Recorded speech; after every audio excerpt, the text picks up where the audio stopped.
सबसे पहले जो आपको लोक मिलेगा उसे महात्माओं ने शिवलोक कहा।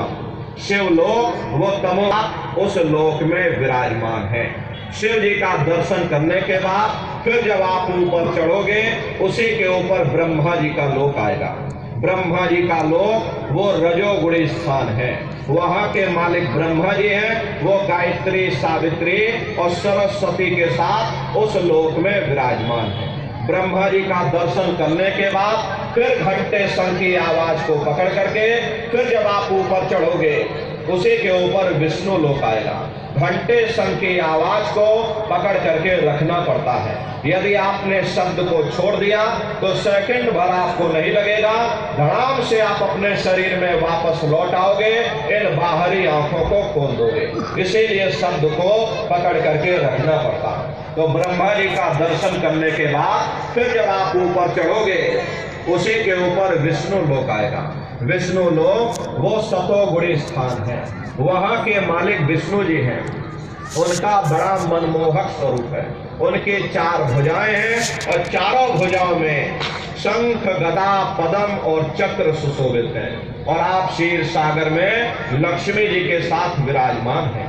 ये तीनों देवता ब्रह्मा, विष्णु और महादेव अपने अपने लोक में बैठ करके राज कर रहे हैं। एक रचयिता है जो जीवों को रचता है, एक पालनहार है जो जीवों को पालता है, एक संहार करता है जो जीवों को नष्ट कर देता। ये उनका काम है। एक का काम है घड़े को बनाना, एक का काम है घड़े की सुरक्षा करना और एक का काम है घड़े को तोड़ देना। इनकी जो माता है वो आद्या महाशक्ति है। ब्रह्मा, विष्णु, महादेव लोक के ऊपर वो आद्या महाशक्ति का लोक आता है। और उसी लोक को पार करने के बाद सबसे पहला देश पड़ता है, या यूं कह लीजिए कि पहली राजधानी पड़ती है, जिसे महात्माओं ने सहस दल कवल कहा। वो राजधानी है।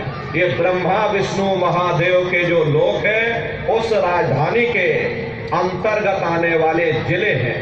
आप इस तरह से समझिए, आपको और सरल भाषा में समझाएं, जैसे आपको उत्तर प्रदेश की राजधानी लखनऊ है और ये बदायूं आपका जिला है। इसी तरह प्रेमी भाई बहनों वो सहस दल कवल राजधानी है। राजधानी का जो मालिक है वो निरंजन भगवान है।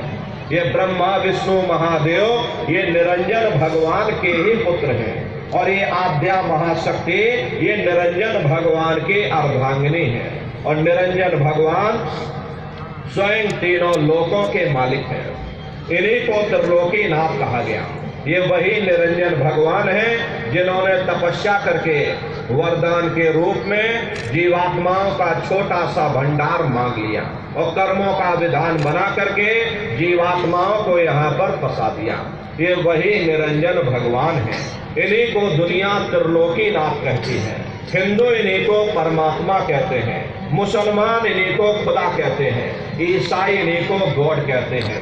प्रेमी भाई बहनों ये जल एक है। जल को चाहे आप नीर कह लो, चाहे पानी कह लो, चाहे आप वाटर कह लो। इसी तरह प्रेमी भाई बहनों वो परमात्मा भी एक है।